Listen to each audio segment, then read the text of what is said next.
For my third project, I chose to study a little more about Carroll's model of school learning and Quate by Robert Slavin. First, we'll talk about John B. Carroll, who was born in 1916, died in 2003. He was also known for developing an aptitude test for the United States Army in the 1950s that was designed to select people who could easily learn foreign languages in order for the United States Army to save money. But what he's best known for in the educational field is his paper that he wrote called A Model of School Learning, which is one of the most influential articles in educational psychology.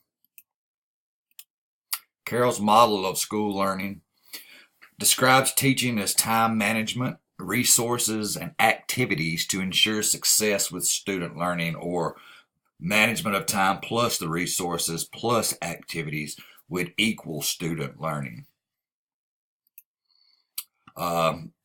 Learning is a function of time spent on learning and time that is needed to learn. So Slavin describes it as time needed is a product of aptitude, prior knowledge, and ability to learn. Time spent depends on clock time available for learning, quality of instruction, and student perseverance. So Slavin took Carroll's model just a step farther and kind of added his own twist to it. His model of school learning focuses on the versatile elements of John Carroll's model. And these four elements are elements that teachers can alter directly. And the four elements are quality of instruction, appropriate levels of instruction, incentive, and time. First, quality of instruction. This element of the Quate model describes that the quality of instruction is the product of the quality of how well the lesson is presented and the quality of the curriculum that is being presented. The second element is Slavin's model deals with how the teacher decides whether or not the student is ready to learn a new lesson or has the necessary skills to move forward to a new lesson. He also says the level of instruction is appropriate when a lesson is neither too difficult nor too easy for a student. The third element of Slavin's model is incentive, and this element describes how important it is for a teacher to ensure that the students are properly motivated to work on the material being taught.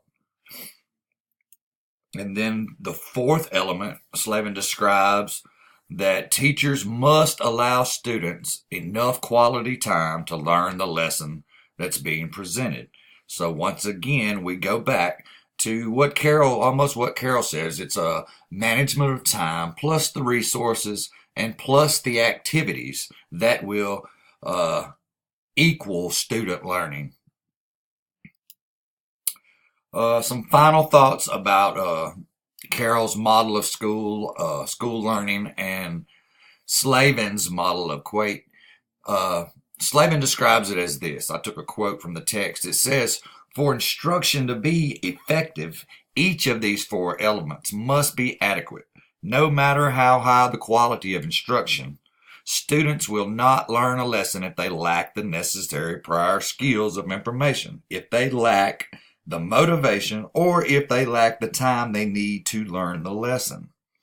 So what that means in my head, it doesn't matter if your quality of instruction is poor, then it's going to make a big difference on how much your students are motivated and how much time they are willing to put into it. So I kind of agree with Slavin's model more than I do Carroll's model because of the four elements. One thing that maybe Carroll did not say anything about was that motivation factor, and that seems to be one of the trickiest for me. Anyway, I hope you enjoyed my presentation over the model of school learning. Thank you.